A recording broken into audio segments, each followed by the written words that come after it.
اور 3 کام ضمناً آئے ہیں: سفید لباس، خوشبو اور باوضو رہنے والا۔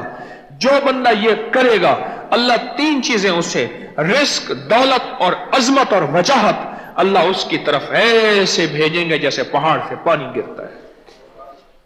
اور جو اپنی مجبوری میں سفید لباس نہیں پہن سکتا، پیشے کے اعتبار سے یا جیب کی تنگی کے اعتبار سے، کبھی کبھی سفید لباس اس نیت سے پہن لیا کرے، انشاءاللہ اس خیر میں شامل ہو جائے گا۔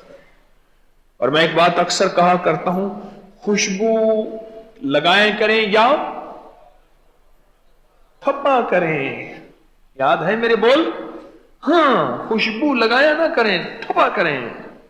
پھر دیکھیے رب کمنگری اور دولت اور عزت اور برکت اور راحت اور سکون اور رحمت کے دروازے کھولتا ہے۔ کیوں؟ خوشبو 2 چیزوں کی غذا ہے، ایک فرشتوں کی، ایک نیک جنات کی۔ جو چوڑا جن ہوگا، خبیث جن ہوگا، اس کی یہ غذا ہو ہی نہیں سکتی۔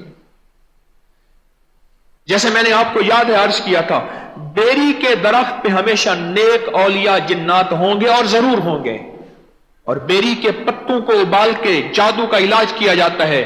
آخر وہ کون سا راز ہے کہ بیری کے پتوں کو ابال کے میت کو نہلایا جاتا ہے؟ کوئی راز ہے؟ اسی طرح جس طرح ہر بیری کے پتے پہ اللہ کے ولی جنات ضرور ہوں گے اور خبیث جنات چوڑے ہو نہیں سکتے بیری کے درخت پہ، اسی طرح خوشبو 2 ہستیوں کی غذا ہے، ایک فرشتوں کی غذا ہے، فرشتوں کی پسند ہے، فرشتوں کی مہک ہے، فرشتوں کی پسندیدہ چیز ہے۔ فرشتے کھاتے پیتے نہیں ہیں، یہ بات پہلے وضاحت سمجھ لوں۔ اللہ نے فرشتوں کو غذاؤں کی کیفیتوں سے پاک کر دیا۔ غذا سے مراد یہ کہ ان کی پسند ہے۔ اور دوسرا، نیک صلحاء صالح جنات، یہ ان کی غذا ہے، ان کی تو خود غذا ہے نا۔ تو آپ جنہیں کو غذا دیں اور ایک کو پسند دیں تو وہ جو دعائیں مانگیں بیڑے پار نہیں ہوں گے۔ وعبقری حسان